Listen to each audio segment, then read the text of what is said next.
Good morning, everybody. We are outside today and we are cleaning the replacement block that we're using for Adolfo's engine. You remember we had that really messed up MB block, and I'm just starting to clean this one up, and I'm just soaping it up a little bit now, letting it sit. I've tried a bunch of different ways of cleaning engines and I haven't been happy with anything. I tried soaking them in caustic soda. I've had them in engine hot water tanks, turntable tanks, and they just don't seem to clean it as nice as a high pressure wash from a steam cleaner.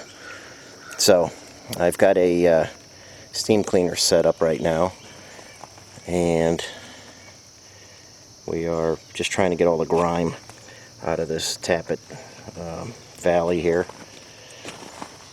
And I've got the soap nozzle on, and over here I'll show you the rig. There's the burner. It's a diesel burner. It's got a Honda GX 390 on it. I'm very happy with it. I've cleaned a lot of engines with it and it's working fantastic. I'm going to try and set the camera up so you can see. The nice thing about this is we can really clean out the oil passages. You'll see when I'm sending the soap through there how it just gets everywhere. It's the best way that I've found to clean an engine.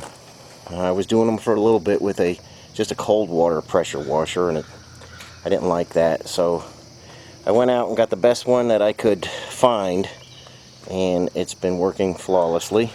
And it gets super hot. You can adjust the temperature of the water. I always put it all the way on steam, but you could go anywhere from 100 degrees to 250.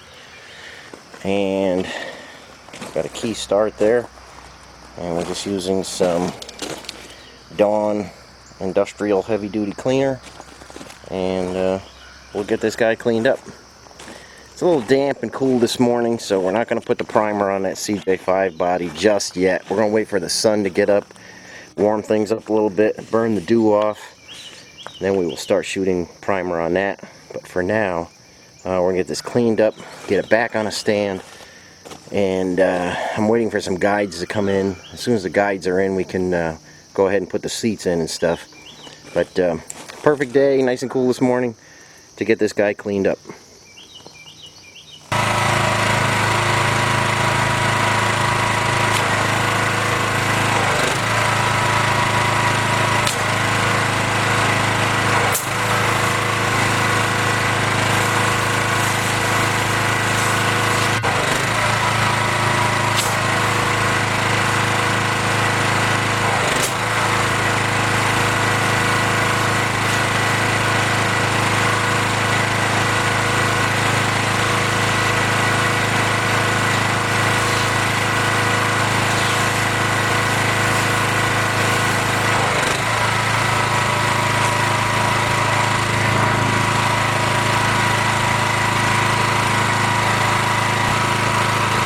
Okay guys, we're going to hit it with the turbo nozzle and really get the grime out of there.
Okay guys, I spent a bunch of time on that. That's about clean enough for us to begin our machine work. You know, we've got to put pistons in there, we got to bore it, we got to hone it, we do a bunch of stuff. It will get another complete cleaning like this, soap and hot water again, after all the machine work is done and before final assembly. But that is, I think, the best way to clean a block. They do come the cleanest this way, and I am 100% certain all the oil galleries are clean. I even, you know, on final assembly, or before the final wash, I run brushes through all the oil galleries, and they're always squeaky clean. We run a lot of soap and a lot of hot water through the oil galleries, so we got no worries at all about contaminating a fresh engine. So, I got to get this back inside, clean up, put the washer away, and I'll meet you back inside. Okay, we've got the engine inside again, and it's on our lift cart here. And the first thing I'm going to start with on this one is going to be the guides and the valve seats. We're going to put exhaust valve seats in here. You remember, this one has, somebody cut that because they thought that was a removable seat. So we're going to put seats in this one first, and I don't have enough guides. I've got all my intakes and I've only got 2 exhausts, so I should have some more guides on Monday, and we'll get busy on this engine. But for right now, the weather is absolutely perfect again. We are going to go into the booth and start laying down some primer. So we'll go in there and I'll show you what we're doing there. Okay, back in the booth. Everything is nice and clean, and we're going to start laying down our primer.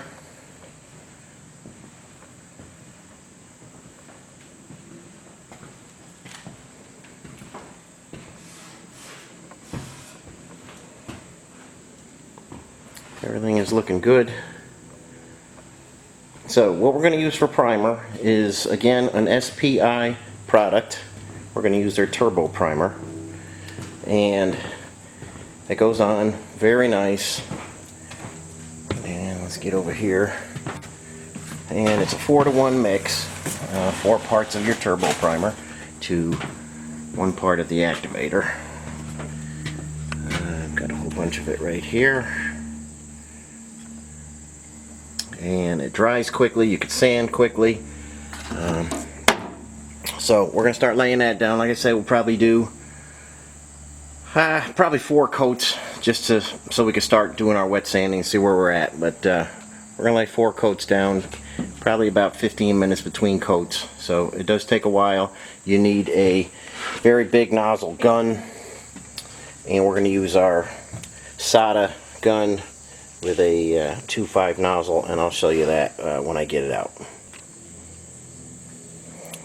Okay guys, I mixed up the turbo primer real good, and we're going to go with a 4-to-1 mix. Let's see if you can see the cup there. We're going to go with a 4-to-1 mix. You can go 4-1-1 and give it a little bit of reducer, or you could just go straight 4-to-1 if you want high film build. It's about, oh, I don't know, 75, 78 degrees right now. So we're going to go 4-to-1. We're leaking a little bit. Hang in there with me.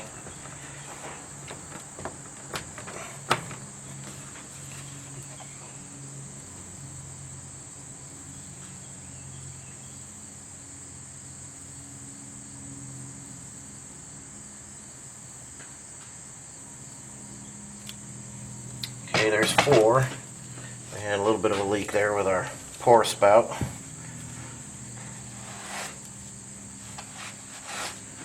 And then we're going to go with 1 part of the activator.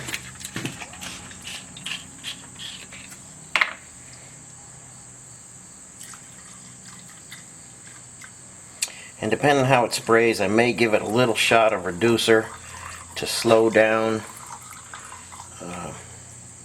you know, the flash time there. I don't know. We'll see how it sprays. Usually I can get away with 4 to 1. If it's real hot, you're going to need the reducer. Critical thing with this is once you get it in your cup, mix it with your stick for a full minute, and then it's ready to go into gun.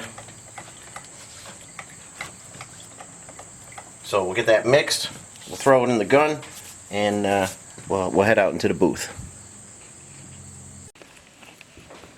Okay guys, I've got the hood with 1 coat on it, and I've got the back of the dash and the tailgate with a couple coats, and I'm starting to do the grill and some miscellaneous little pieces. It doesn't go very far, you don't get a lot of coverage. It goes on, like I say, it was a 4 to 1 mix, and I'm working alone today, but I will try and get you some footage of it actually going down. I don't have anybody to work the camera, but I'll try and set it up with a tripod when we're spraying again. Now this stuff dries very fast, so you got to be careful and wash your gun out. I wash the gun out between every mix because I don't want any dry stuff in there. And you notice, again, I'm using some white over the gray. Prairie Gold is a very pale yellow, and I like to try and get as close as I can with the primer to the, you know, the urethane top coat. So we're going with white, and when we sand, if we go through, we'll be able to see the gray, so that helps out. But like I say, this is just 1 coat, and everything is looking fantastic. By the time we get 4 coats on there, we'll be in real good shape. I have not started on the body yet, and I'll show you why when we do the next step. I'm waiting on something, it'll be here next week. We'll talk about that. We're going to get all the associated parts finished with 4 coats, and then we'll be on the body. Like I say, I just short some material, and we'll talk more about that next week. But we're going to give this 15-30 minutes, something like that. It's drying good. It's a perfect, nice dry day. So we'll get going on these fenders, and we'll flip over some parts. We're just trying to get a build of primer on here, and every time we paint stuff, we'll kind of make a road map of how we want to lay our finish color down. So I'm going to go make another mix, and like I say, I will try and get you some footage so you can see it going down. Like I say, we are using a 2.5 nozzle. It's a very big nozzle. You really got to get used to that when you're spraying this primer. You don't want it to get away from you. You don't want it to puddle or anything like that. It's tricky getting the gun set up, but once you got it dialed in, it lays down beautiful. So I'll make another mix and meet you back out in the booth here.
Okay guys, that was 1 gallon plus a quart of activator. So we sprayed 5 quarts of product on, and as you can see, every time you make a mix, use a different strainer, use a different cup, use a different stick. Otherwise you'll get particles in there and that'll start clogging your gun up. We've got our gun right here soaking right now. This stuff is very aggressive. Like I say, clean your gun between every coat, and not clean it like you're going to put it away or anything, you know, not your final clean, but get some thinner, swish it around in there, get all the junk off the cup, get it out of the passages, soak your tip for a little bit while you're mixing your next mix, and that'll go a long way towards smooth spraying. Like I say, this stuff has hardeners in it that allow you to sand it within, I don't know, 30 minutes, or it depends on the temperature, but you can sand anywhere from 30 minutes to an hour, and that's crazy. So that stuff is going to set up real fast in the gun. Don't let that happen. So let's go out and see what we got for our 5 quarts of product. Remember how I was saying it's easier to fill in pits and stuff? We filled a bunch in there. I don't know if you can see it, but for 5 quarts we've got 3 coats on the grill. We got our toolbox cover with 4 coats, dashboard glove box door with 4 coats. We have 3 coats on the outside of the fenders, and they are looking fantastic. We've got a few pits that I thought were going to fill in. I think you might be able to pick them up. And they'll just get a little wipe.